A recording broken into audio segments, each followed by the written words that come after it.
became published because her mother was my family's GP when I was a child. So our lives have intersected in all kinds of ways in the years since. So she's also an amazing cook. I don't know if you know that. So this poem is actually a celebration of that one of her many talents. It's called Thaw. During this winter's flu, it was Fiona, daughter of my former doctor, who brought chicken soup. Organic, assembled by her hands, snatched from the freezer just before the poetry reading and tucked inside an Eddie Bauer bag. A day later, it was still half frozen. I hefted it in my hands, the jar glazed with hoarfrost, shook it, but it didn't make a sound.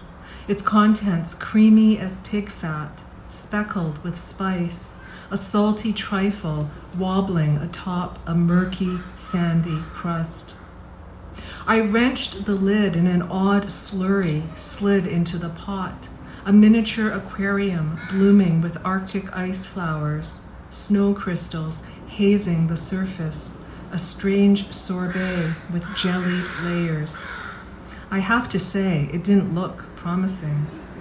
Reminded me of the foul soups my mother made to cure colds, as if indulgence had cracked the door open to disease and only bitterness would seal it shut.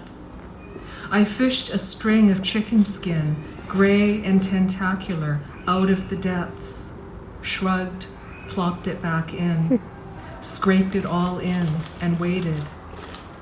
The sludge melted down to a gold broth that I sipped and then guzzled, startled out of semi-delirium, ambushed by deliciousness. A lifetime of feasts and flavors, and it seemed this was the first thing I'd tasted, straining it impatiently between my teeth when I wanted to suck and gulp, tongue the grooves of the clay mug, rescue the recycled jar from the trash to shake out any wasted drops, sediment. An orchestra of herbs hummed on my palate.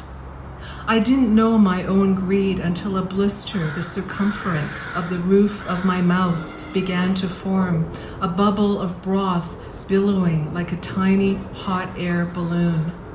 Then it burst, and I swallowed a swell of salt, hoping for a final trace of Fiona's homemade chicken soup.